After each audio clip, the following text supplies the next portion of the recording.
Hi, I'm Larry Johnson. I'm a professor at Texas A&M University, and today we're going to talk about the digestive system. Digestive system, the stomach, esophagus, the features and functions, cells of the stomach, gross GI organs, gastric pits, plasma cells, cardiac pyloric glands, and transitional into the small intestine. And so the esophagus stratified squamous epithelium all of a sudden abruptly changes to a simple columnar epithelium when you go from the esophagus to the cardiac region in through here, then the fundic region. And so this is the cardiac region here. This is the fundic region, which has hydrochloric acid secreting cells, parietal cells, and chief cells, as opposed to this just has a mucus type cell. And so here we can see these. And so this is a junction between the two. This is the stratified squamous epithelium, all of a sudden become simple columnar epithelium. And we can see the stratified squamous epithelium become a simple columnar epithelium as you go for that junction from the esophagus to the cardiac region. Just beyond the cardiac region, you are in the fundic stomach, and there we have certain cells there that we want to pay attention to. One, there's surface mucus cells on the surface, and that mucus is trying to prevent the ingesta from ingesting the stomach. There's mucal ridges in through there. There's a mucus neck cells in the neck region. The gastric pit comes down through there, and then it branches, and right in that region is the neck region. So you have mucus neck cells, and you have the parietal cells, these big ones, and then you have the chief cells. Lamina propria is what sits them on. So here we have the chief cells and the glands inside there. Now the stomach has no goblet cells like the intestine has.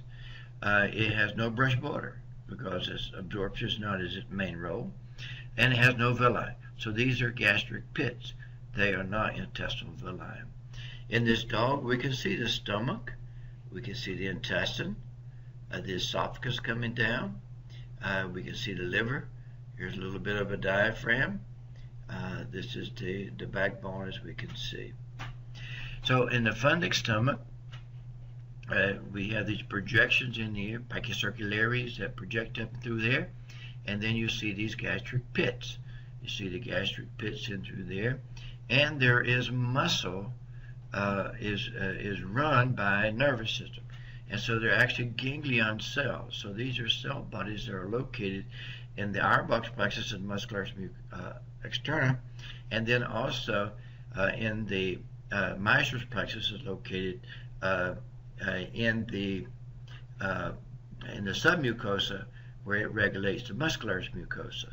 So you have two sets of nervous system that regulates the muscularis mucosa from the submucosa and the muscularis externa from within the two layers of the muscularis externa, the circular and longitudinal. Also, throughout the tract, you will see lots of immune cells. These are plasma cells that produce antibodies. There's a lot here in the stomach, and you'll find those throughout, and that's part of the defense mechanism of the digestive tract to counter any materials that were taken in, pathogens or things that are coming in through there. You can make antibodies against them before they can do any damage. So we see the fundic stomach. We can see these different cells. You have the surface mucus cells on the various surface. You have the mucus neck cells in a different neck region.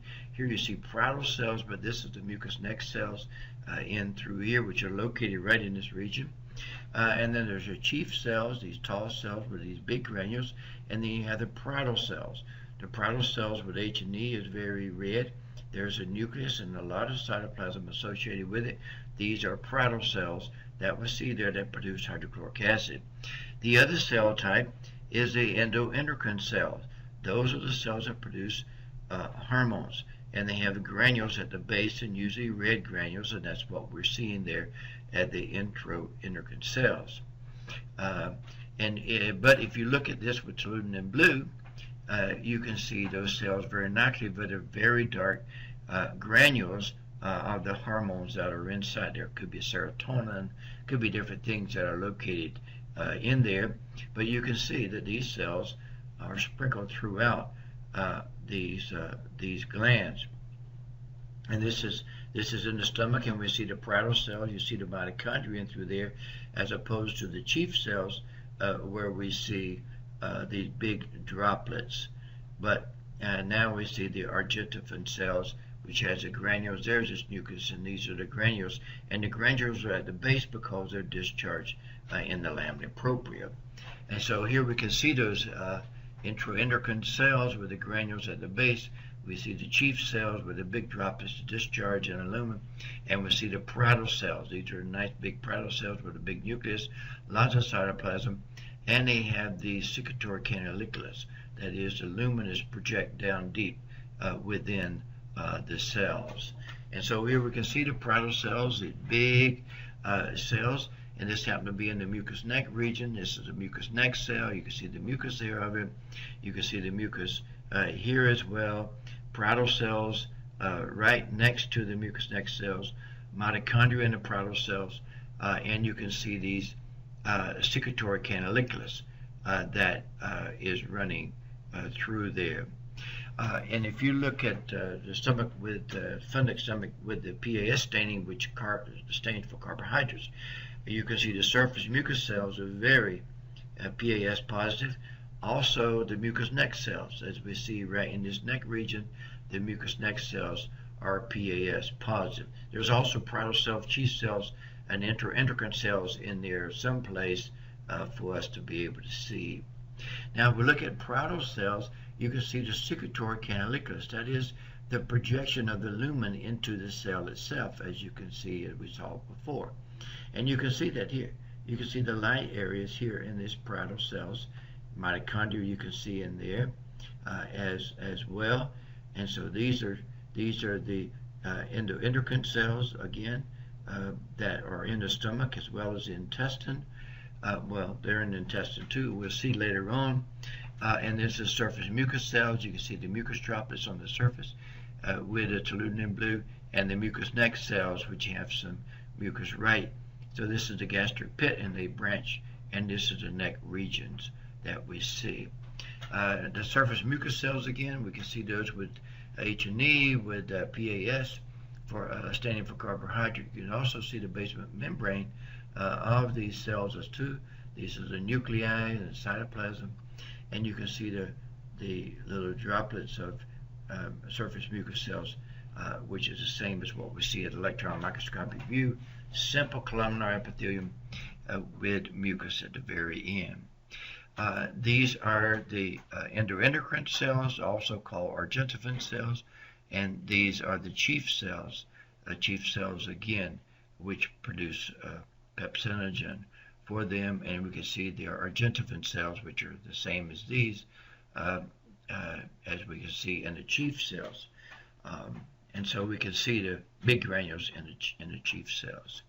Now, as you move out of the Fundic stomach toward the pyloric region, just about to get out of the stomach, you see pyloric glands, and they are mucus all the way down. So instead of having hydrochloric acid, chief, and parietal cells down through there, you can have a mucus cell, but you still have the surface mucus cells, as you see. Here we can see the simple layers of cells and the nuclei of those cells. So if you come from the pyloric region to the duodenum, you go from gastric pits to all of a sudden you have intestinal villi. So we're coming out from the pyloric region to the small intestine. Now you pick up villi, you pick up goblet cells, you pick up brush border of the absorptive cells as you get through there. We want to acknowledge the original sources of figures and diagrams that may have been taken from textbooks, and we hereby acknowledge in this slide.